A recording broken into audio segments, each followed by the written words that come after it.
ये कौन सा शेयर है आपके पास? कुछ शॉर्ट की भी राय है या फिर खरीदारी की ही आपके पास दोनों कॉल्स हैं? देखिए अभिषेक, इनफैक्ट जब पूरी रिकवरी में भी हमने ज़्यादातर अपने क्लाइंट्स को ये रिकमेंड किया है कि वन साइडेड पोजीशंस ना रखें जब तक कि हम निफ्टी में क्रिटिकल एवरेजेस को रिक्लेम नहीं करते हैं। तो वही व्यू अभी भी मेंटेन्ड है कि आपको लॉन्ग एंड शॉर्ट दोनों साइड पे ही देखना है। अभी तक बैंकिंग था, बट मेरे हिसाब से अब डिफेंसिव दोबारा से थोड़ा सा फेवर में आ रहे हैं। जिस तरीके से आज हमने देखा एफएमसीजी काउंटर्स में, मुझे लगता है कुछ एक काउंटर्स ऐसे हैं जहाँ पे की स्ट्रेंथ पहले भी बनी हुई थी, जबकि दूसरे एफएमसीजी काउंटर्स प्रेशर में थे। तो मैं बात कर रहा हूँ गोदरेज कंज्यूमर की। इस स्टॉक को देखेंगे अभिषेक, तो एक डिसाइसिव अप ट्रेंड में है शॉर्ट टर्म चार्ट्स पे। ऑफ लेट एक काफी स्ट्रॉन्ग बेस बनाया है। 900 950 का जोन है, 900 910 का जो जोन है वहां पे अपने लॉन्ग टर्म एवरेजेस के ऊपर होल्ड करते हुए, तो मुझे लगता है नियर टर्म में करीब 945 तक के लेवल्स आपको देखने को मिल जाएंगे। तो यहाँ 895 का स्टॉप लॉस मेंटेन करके लॉन्ग पोजीशन बना सकते हैं। वहीं पे आईटी पैक काफी मिक्स ट्रेड कर रहा था अभी तक। कल तक की अगर हम बात करें तो टीसीएस आपका पॉजिटिव बायस था, इन्फोसिस लॉन्ग टर्म एवरेजेस के नीचे। अब बट सारे के सारे कहीं ना कहीं अलाइन हो रहे हैं दोबारा से नेगेटिव साइड पे। तो यहाँ पे टेकएम में मुझे एक फ्रेश शॉर्टिंग अपॉर्चुनिटी दिख रही है। एक ट्रायंगल पैटर्न का ब्रेकडाउन हुआ है, तो मुझे लगता है 980 तक के लेवल्स यहाँ पे भी आपको देखने को मिल जाएंगे। 1025 के स्टॉप लॉस के साथ यहाँ पे आप शॉर्ट कर सकते हैं। टेक महिंद्रा को शॉर्ट करना है 980 रुपए के टारगेट के लिए, लेकिन जीसीपीएल यानी कि गोदरेज कंज्यूमर को लॉन्ग करना है। और ऑलरेडी हम इसमें देख रहे हैं कि 2 से 2.5% के आसपास की मजबूती बनी है। 900 रुपए के ऊपर ये ट्रेड कर रहा है शेयर, लेकिन 945 के टारगेट्स बनेंगे। दरअसल गोदरेज कंज्यूमर ने आज अपने अपडेट्स भी जारी किए दिसंबर तिमाही के। अपडेट्स में क्या खास है, क्यों ये शेयर आज अच्छे मोमेंटम में ट्रेड कर रहा है, ये बताने के लिए हमारे सहयोगी विनी मोतीवाला हमारे साथ जुड़ गए हैं, जो कि इस सेक्टर को करीब से ट्रैक करती हैं। विनी, बताइए क्या खास है अपडेट्स में? तो ओवरऑल जो गोदरेज कंज्यूमर्स की Q3 अपडेट देखें, काफ़ी अच्छी अपडेट है। ऐसा कुछ खराब नहीं आया हुआ है अपडेट में in terms of that.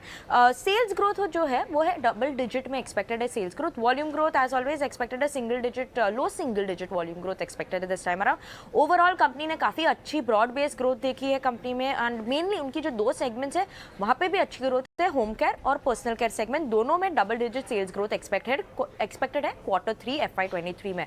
Indonesia business है, वहाँ पे भी कंपनी ने एक्चुअली बताया है कि थोड़ी सी इंप्रूवमेंट तो दिख रही है। अभी वो काफ़ी प्रेशर में चल रहा था इंडोनेशिया का जो बिजनेस था, तो ग्रेजुअल रिकवरी दिख रही है परफॉर्मेंस में। और अभी भी एक्चुअली ये टाइम भी कांस्टेंट करेंसी ग्रोथ में, तो सेल्स डिक्लाइन ही एक्सपेक्टेड है लो सिंगल डिजिट में इंडोनेशिया बिजनेस है, पर स्लाइट रिकवरी एक्सपेक्टेड है इंडोनेशिया बिजनेस में।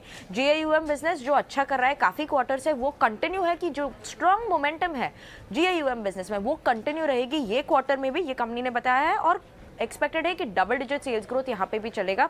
ओवरऑल मार्जिन्स की बात करें तो ग्रॉस मार्जिन्स मेनली एक्सपेक्टेड है कि इंप्रूव होंगे और वही एड करेंगे ओवरऑल प्रॉफिटेबिलिटी जो है कंपनी की।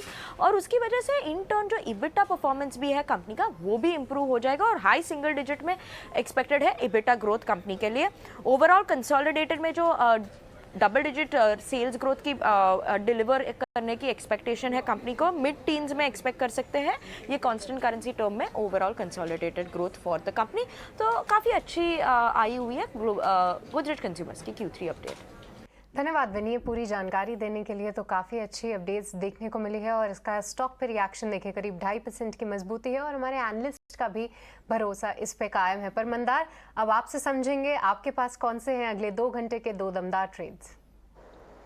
शिशी, देखिए दोनों स्टॉक्स जो मेरे पास हैं वो मार्केट को आज आउट परफॉर्म कर रहे हैं पॉजिटिव साइड पे, दोनों लॉन्ग साइड पे हैं।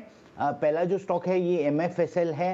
730 का इस स्टॉक में एक रेजिस्टेंस बना हुआ था पिछले 2-3 महीनों से, ये ब्रेक करके स्टॉक ऊपर चल रहा है। वॉल्यूम्स भी बहुत बढ़िया सा ट्रेड कर रहा है, तो मुझे लगता है कि जब तक 730 के ऊपर ट्रेड करता है तब तक इसमें लॉन्ग्स ज़्यादा इंटरेस्टेड होंगे, और इसलिए इसमें एक बाय बनता है। 725 का स्टॉप लॉस होगा और 775 का टारगेट होगा।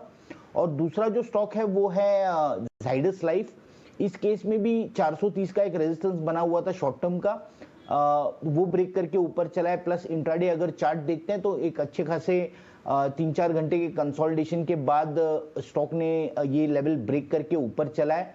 तो इसमें इंट्राडे प्लस पोजिशनल ऐसे दोनों तरीके के ट्रेड्स ले सकते हैं। स्टॉप लॉस होगा 428 का और टारगेट होगा 438 का।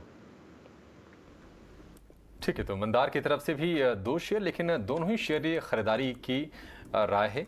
जाइडस लाइफ के लिए टारगेट बनेगा 438 का, स्टॉप लॉस होगा इसमें 428 रुपए का।